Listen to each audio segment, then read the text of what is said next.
نبی علیہ الصلوۃ والسلام کا بھی ہم پر خاصہ کرم ہے کہ ہم حضور کے امتی ہیں۔ یہ میرے لیے اور آپ کے لیے بڑے اعزاز کی بات ہے کہ ہم حضور علیہ الصلوۃ والسلام کے امتی ہیں۔ ہم غلامان محمد ہیں۔ آئی ایم امہ آف دا ہولی پروفٹ صلی اللہ علیہ وآلہ وسلم۔ ہم بطور مسلمان الجسد واحدہ کے تحت یہ سب سے پہلے اعزاز کی بات یہ ہے کہ ہم نبی کے امتی ہیں۔ ہم نبی کے، سارے مل کے بتائیں کہ ہم نبی کے، اللہ تعالی ہمیں نبی علیہ السلام کی غلامی نصیب فرمائے اور ساری زندگی حضور کی غلامی میں رکھے اور خاتمہ بالایمان۔ دیکھیں میرے پاس کوئی تقریری جملے نہیں ہیں، میں نے جو سیکھا اپنے بڑوں سے سیکھا، بزرگوں سے سیکھا۔ یہاں پر طلباء، نوجوان، میرے کچھ طالب علم جو ہے ATI ماشاءاللہ یہاں پر تحریکی خدمات کرتے ہیں، جہاں پر اسلامی علماء جس جماعت کے ساتھ وابستہ ہوں تو یقیناً وہ جماعت بھی کسی تعارف کی محتاج نہیں ہوگی۔ میں ایک سبق ضرور جو میں نے ابھی تک اپنے بڑوں سے سیکھا، شیر ربانی شرق پوشری والے میرے والد صاحب ہمیشہ ہمیں میاں غلام محمد صاحب شرق پوشری والوں کی ہمیں باتیں سناتے، ان کی کرامات۔ اس کے علاوہ میرے اپنے جو سخی سرور شریف کے میاں جمیل صاحب اور میاں شکیل صاحب، ان کے والد سے جن کی صحبت میں رہ کر ہم نے فیض سیکھا۔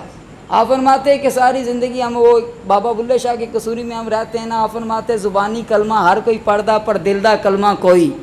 ہمیں تو آج تک یہ سمجھ نہیں آیا کہ ہم کلمہ گو ہم مصطفیٰ کے ہیں، مگر ہمیں حق کیا ہے۔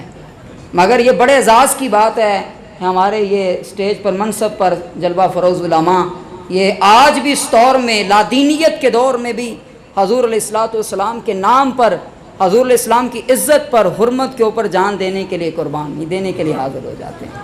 ہمیں یہ دیکھیں نا، کوئی بچہ کہے نا حضور کے نام پر کمپرومائز کریں تو ہم اس بات پہ کمپرومائز نہیں کرتے۔ یہ ہمارے لیے سب سے بڑی اعزاز کی بات ہے۔ کوئی میں تقریری جملے تو نہیں بھائی ہمیں آتے، ہم تو سادہ لوگ بندے ہیں، ہم سیدھی سی بات جانتے ہیں۔ دیکھیں آج جو ہمارے پاس علماء آپ کے پاس بھی کھڑے ہیں، میں صرف ایک جملہ آپ سے عرض کروں گا اور میری گفتگو اسی کے زیر اثر اور ختم ہو جائے گی کہ آپ اپنے علماء کے ساتھ کھڑے ہیں۔ امام بخاری رحمۃ اللہ تعالیٰ علیہ کا ایک چھوٹا سا واقعہ بیان کروں گا۔ امام بخاری ساری زندگی لوگ سمجھتے رہے کہ یار امام بخاری بہت بڑا محدث ہے۔ آج جن کی کتابیں یہاں پر سٹیج پر آ کر بڑے بڑے علماء جن کی کتابوں کے ریفرنس دیتے ہیں، محمد بن اسماعیل بن ابراہیم امام بخاری کے تذکرے کرتے ہیں۔ میں آج آپ کو ان کی زندگی کے بارے میں سے تھوڑا سا بتاتا ہوں کہ علماء کی زندگی کیسی ہوتی ہے، علماء کی زندگی کیسی ہوتی ہے۔ آج یہ سیلاب زدگان ہے، جتنے مسائل آئے ہیں، آپ ہمارے یہاں لوگ، ٹھیک ہے میں کوئی سیاسی بندہ نہیں ہوں، میں کوئی سیاسی جماعت کا بندہ نہیں ہوں، نہ لیڈر ہوں، پر میں مطلقاً آپ کو دیکھ رہا ہوں، کوئی بھی جماعت دیکھ لیں، یہ آپ کو اگر یہ سیلاب زدگان سے جو متاثر افراد ہیں، اگر کوئی لوگ نظر آئیں گے تو یہ داڑھی اور ٹوپی والے لوگ نظر آئیں گے۔ یار یہ اس سے بڑھ کر اعزاز کی بات کیا ہو سکتی ہے؟ اس سے بڑھ کر مصطفیٰ کی غلامی کیا ہو سکتی ہے؟ ختم رسول کے اوپر اگر کوئی قربانی دینے کا مسئلہ آئے گا تو یہ علماء نظر آئیں گے، یہ غیور آپ جیسے نوجوان نظر آئیں گے۔ خیر میں امام بخاری کا تذکرہ کر رہا تھا۔ امام بخاری رحمۃ اللہ تعالیٰ علیہ، آپ وقت کے بادشاہ نے جب کہا نا یار میرے چھوٹے بچے کو یار تو نے قرآن پڑھانا ہے، چھوٹے بچے کو قرآن پڑھانا ہے، آپ نے کیا کہا؟ آپ نے کہا بھائی قرآن پڑھانا ہے، سب کے لیے علم سب کے لیے یکساں ہے کہ صف میں کھڑے ہو گئے محمود و ایاز، نہ کوئی بندہ رہا نہ کوئی بندہ نواز، بھائی سب کے لیے ایک ہی ہے علم۔ تو اس نے کہا یار میرے بچے کو گھر میں لا کر علم پڑھانا ہے۔ یہ بادشاہ کی ڈیمانڈ تھی، بادشاہ سلامت کی یہ ڈیمانڈ تھی۔ دیکھیں جو کوئی حکمران سے ٹکر لینا تو اس کو لوگ علامہ خادم حسین کے رضوی کے نام سے جانتے ہیں۔ یہ تاریخ نے ثابت کیا، کوئی غیرت مند بندہ اگر میدان میں آئے نا بھائی، ٹانگے سے اگر مزور بھی ہو اور حضور کی عزت کا وہ درس پڑھا جائے، آج بچہ حضور کی عزت اور نعرے لگاتا ہے، یہ اس ویل چیئر والے نے بتایا جی حضور دی نام تے کمپرومائز نہیں کرنا۔ خیر بات کر رہا تھا امام بخاری رحمۃ اللہ تعالیٰ علیہ کی۔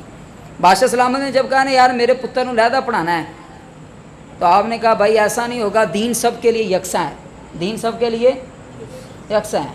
یہ بات کہنے کی دیر تھی تو بادشاہ سلامت نے کہا بھائی مینوں نہیں جانتا، میں وقت دا حکمران ہاں، میں وقت دا حکمران ہاں۔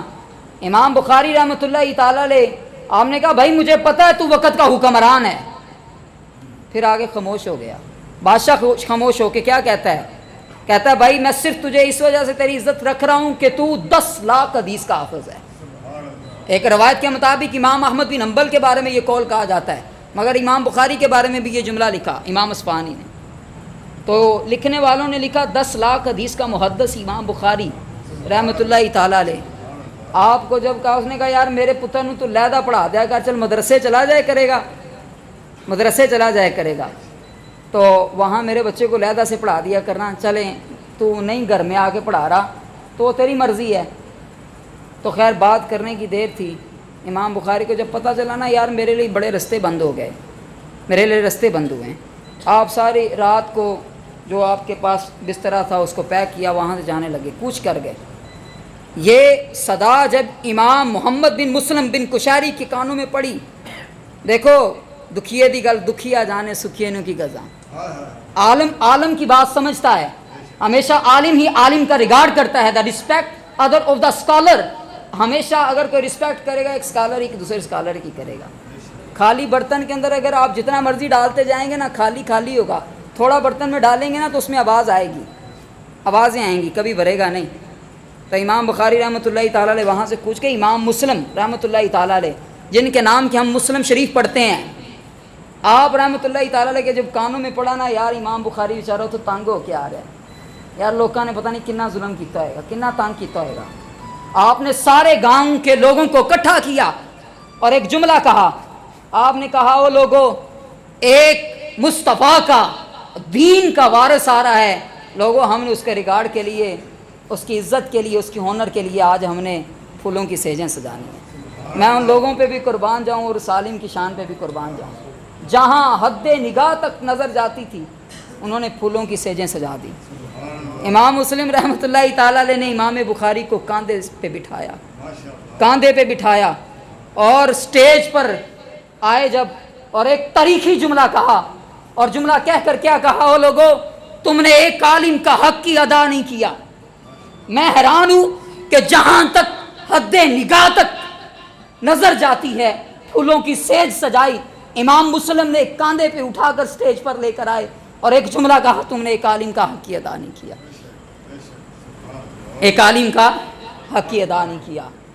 تمہارے گھروں میں تمہاری عورتوں کے کانوں میں اگر جو سونا تھا وہ بھی تم ایک عالم کے جوتوں پہ رکھ دیتے، تم پھر بھی حق ادا نہیں کر سکتے۔ ہم کہتے ہیں نا وہ غلامی رسول میں موت بھی قبول ہے، آج میں غلامی رسول میں موت بھی قبول سمجھانا چاہ رہا ہوں۔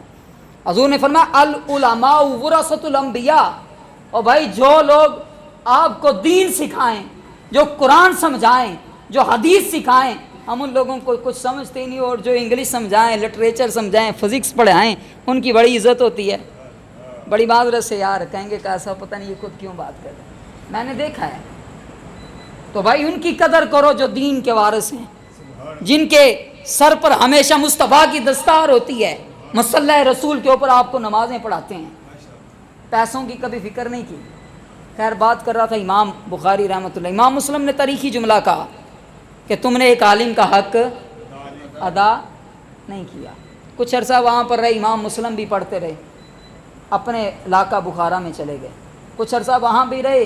میں یہ وہ باتیں لکھ رہا ہوں جس کے بارے میں غلام رسول سعیدی نے بھی اپنی کتاب میں یہ لکھا، ان کے بارے میں کچھ نہ کچھ امام بخاری کا تعارف لکھا، جہاں تعارف میں لکھا ان کی قبر کے حوالے سے لکھا ہے یہاں پہ۔ وہاں جب اتنے تنگ آ گئے نا تو آپ نے ایک دعا مانگی، یا اللہ آج تیری زمین محمد بخاری پہ تنگ آ گئی، امام بخاری پہ تیری زمین تنگ آ گئی، اس کو اپنے پاس ملا۔ 10 لاکھ حدیث کا حافظ، بڑے امتحان ہوئے، لوگوں نے بڑے مناظرے کیے، بڑے مناطقے کیے، مگر امام بخاری رحمۃ اللہ تعالی علیہ آخری وقت کیا دعا کر رہے ہیں، یا مولا تیرے بندے کے لیے یہ تیری زمین تنگ ہو گئی ہے، بخاری کو اپنے پاس بلا لے۔ تاریخ نے لکھا ان کے بارے میں کہ جب امام عصر کی نماز کا وقت ہوا تو آپ دنیا سے وصال فرما گئے۔ وصال فرمانے کے بعد جس جگہ پر آپ کو دفن کیا گیا، کئی میل تک امام بخاری کی قبر سے خوشبوئیں آتی تھی۔ تو پھر ہمیں کہنا چاہیے نا کہ محمد کے غلاموں کا کفن میلا نہیں ہوتا، بدن میلا نہیں ہوتا، چمن میلا نہیں ہوتا، سخن میلا نہیں ہوتا، محمد کے غلاموں کا، سارے بولو محمد کے غلاموں کا۔ یار جس کو شک ہے نا جی محمد کے غلاموں کا کفن میلا ہو جاتا ہے وہ نہ پڑھے، ہم تو نبی کے غلام بیٹھے ہیں نا، تو سارے بولے محمد کے غلاموں کا، محمد کے غلاموں کا۔ اللہ ہمارا بھی کبھی کفن میلا نہ کرے، نبی کی غلامی میں ہمیں بھی موت نصیب فرمائے۔ محمد کے غلاموں کا کفن میلا نہیں ہوتا، بدن میلا نہیں ہوتا، چمن میلا نہیں ہوتا، سخن میلا نہیں ہوتا، محمد کے غلاموں کا کفن میلا نہیں ہوتا۔ آخری پر ہاتھ جوڑ کر آپ لوگوں سے مدبانہ گزارش کروں گا کہ یار اپنے علماء کے ساتھ اپنے آپ کو جوڑیں، اپنے علماء کے ساتھ جڑ جائیں۔ دیکھیں میں یونیورسٹیز میں کالجز میں لیکچر دیتا ہوں، بڑے لوگوں کو پڑھایا، ہمارے پاس ADB کے اور بڑے بڑے لوگوں کو انگلش پڑھانا کوئی بڑا کارنامہ نہیں ہے۔ میں لاکھوں روپے بھی کما لوں، 85,000 کما لوں گا تو میں کیا کروں گا؟ میری 85,000 روپے سیلری ہے، میں کیا کر لیتا ہوں؟ اگزامپل دے رہا ہوں، میں نے خود 7 سال جمعہ پڑھانے کے بعد میں یہ سمجھتا ہوں کہ میں علماء کے جوتوں کے برابر بھی نہیں ہوں۔ بھائی آپ کے پاس اگر ایسے نوجوان ہیں نا جو آپ کے بچوں کو مدارسز میں پڑھا رہے ہیں اور یہ جو بتاتے ہیں یار کالج کے اندر، میں یونیورسٹی میں کلاس لینے کے لیے گیا، 80 بچوں کی تعداد، اور میں نے ان سے نماز جنازہ کے بارے میں پوچھا، انہوں نے کنی، میں نے نماز جنازہ میں کتنی رکھتے ہیں، کوئی کہے 4 تھے، کوئی کہے 3۔ اپنے بچوں کو اتنا پڑھاؤ کہ کل دنیا سے جاتے وقت وہ آپ کو جب جنازے کی لائن میں کھڑے ہوں تو آپ کے اوپر دعا اور درود پڑھ سکیں۔ اپنے علماء کے ساتھ اپنا تعلق قائم کرو، اور یہ جو تحریک ہماری ATI جماعت ہے، اللہ تعالیٰ اس کو بھی دن دگنی رات دگنی ترقی عطا فرمائے۔ نوجوان ماشاءاللہ بڑی ایفرٹ کرتے ہیں، ان کے فیس بک پہ ہم دیکھتے ہیں۔ میں کوئی تقریر نہیں کر رہا تھا، مگر بطور علماء کے آج جو ہم پر جو انگلیاں اٹھاتے تھے علماء پر، میں تو خیر ایک ادنا سا علماء کے جوتوں کی کھاک کے برابر بھی میں اپنا مقام سمجھ لوں، یہ بھی میرے بڑی سعادت کی بات ہے۔ تو دیکھیں علماء یہ ہے وہ ایک عظیم نعمت ہے، یہ جو ہمارے پاس شکل کے اندر بیٹھے ہوئے ہیں۔ کتنے ہم پیسے دے دیتے ہیں، میں یہ آپ میری بات سے اتفاق کریں یا نہ کریں، کبھی آپ سے کبھی گلہ کیا؟ توکل اللہ کی ذات پہ کیا۔ اور پھر میں سلطان باؤ رحمۃ اللہ تعالیٰ علیہ کے آخری شعر پر کہ بے قدراں کچھ قدر نہ کیتی، اسا کیتی خوب تسلی ہو، بک بک رونا گلیاں سانو کتے۔ او سلطان باؤ دا شعر کرتے ہو، پی نصیر الدین نصیر شاہ صاحب نے ایڈ کی۔ آپ آخری وقت جب مایوس ہو کے جانے لگے نا تو اس وقت آپ کا شعر ہے کہ بے قدراں کچھ قدر نہ کیتی، اساں کیتی خوب تسلی، تے دنیا دار پجاری زر دے، کتے دے گل ٹلی، کوچ عظیم میں اساں جد کیتا، کوچ نصیر اساں جد کیتا، تے پہ جانی تھڑ تھلی۔ واخر دعوایا